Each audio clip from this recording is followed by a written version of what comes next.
जन्माष्टमी की आप सभी दर्शकों को ढेर सारी शुभकामनाएं और आप देख रहे हैं ग्रैंड धर्मा सन्मार्ग। भाद्रपद महीने के कृष्ण पक्ष की अष्टमी तिथि को जन्माष्टमी मनाई जाती है और इस दिन भगवान श्री कृष्ण का जन्मोत्सव यानी कि जन्म हुआ था।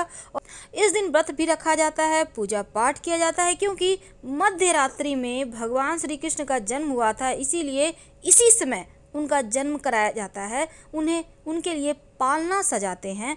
कहते हैं इस दिन व्रत रखने से भगवान श्री कृष्ण निसंतान दंपतियों को संतान का सुख देते हैं। भगवान श्री कृष्ण उनकी समस्त मनोकामनाओं की पूर्ति करते हैं। तो इस दिन तमाम तरह के प्रयोग भी किए जाते हैं सुख समृद्धि पाने के लिए। भगवान श्री कृष्ण उनके जीवन में धन की मुश्किलों को दूर करते हैं और यहाँ तक कि किसी भी तरह का कोई भौतिक सुख सुविधाएं चाहिए मनुष्य को तो वो भी भगवान श्री कृष्ण की कृपा से ही प्राप्त होती है। क्योंकि जब आप भगवान श्री कृष्ण की पूजा करते हैं तो जीवन में प्रेम बढ़ता है, सुख बढ़ता है, आनंद बढ़ता है और जो आनंद देने वाले हैं वो परमानंद भगवान श्री कृष्ण ही हैं।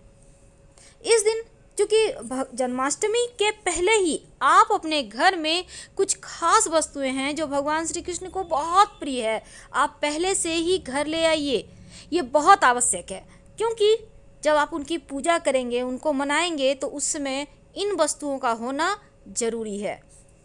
तो भगवान श्री कृष्ण को मनाने के लिए ऐसी 7 चीज़ें हैं जो आपको घर में ज़रूर लाना चाहिए। सुख समृद्धि लेकर आती है ये चीज़ें, और ये चीज़ें खुद भगवान श्री कृष्ण ने युधिष्ठिर को कहा था। तो चलिए जानते हैं। पहला है चंदन। घर में चंदन का होना हमेशा ही शुभ माना जाता है, क्योंकि जिस घर में चंदन होता है उस घर में राहु एक्टिव नहीं होता। राहु वहाँ के रहने वाले लोगों को हानि नहीं पहुँचाते। और चंदन सभी देवी देवताओं की पूजा में यूज किया जाता है।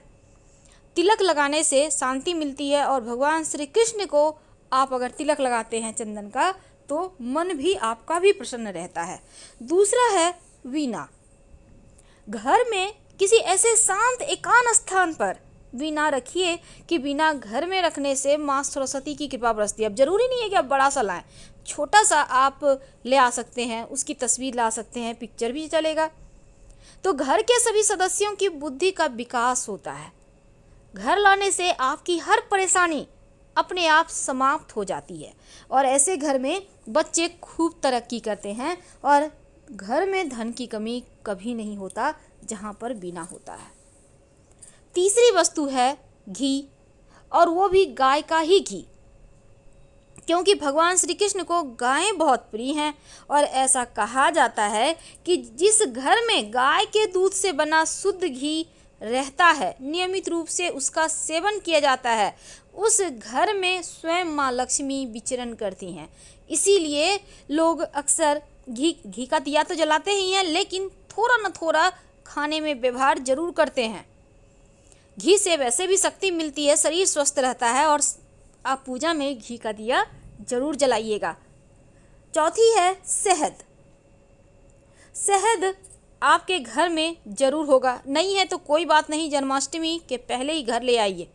शहद रखने से घर के वास्तु दोष शांत हो जाते हैं। घर के पूजा में शहद जरूरी है रखना, क्योंकि सभी देवी देवताओं को इसे अर्पित किया जाता है, भोग लगाया जाता है और जिन घरों में रोज पूजा की जाती है उन घरों में देवी देवताओं की विशेष कृपा बरसती रहती है। तो आप शहद लाकर अपने घर में जरूर रखिए, क्योंकि ये बहुत ज़रूरी है। और पांचवी वस्तु है, अगर आपको गंगा जल मिल जाए तो अच्छी बात, नहीं तो आप शुद्ध जल, साफ सुथरा जल ही इस्तेमाल कीजिएगा। घर में आए मेहमानों का स्वागत भी शीतल जल से ही करना चाहिए। ऐसा करने से कुंडली के सारे दोष समाप्त हो जाते हैं। आपके घर में कोई आता है, कुछ नहीं तो कम से कम गुड़ और पानी ही दे दें। पहले के ज़माने से ही ये विधान है, क्योंकि ऐसा करने से सिर पर आए तमाम संकट दूर हो जाते हैं। अगर आप किसी को पानी के लिए पूछ लेते हैं तो। बांसुरी। भगवान श्री कृष्ण को बांसुरी बहुत प्रिय है और जिस घर में बांसुरी होती है वहाँ धन और प्रेम की कमी कभी नहीं होती और वास्तु के अनुसार इसे घर में रखना शुभ होता है, क्योंकि बांस की बांसुरी घर में रखने से घर के कलेश, घर की समस्याएं दूर हो जाती हैं।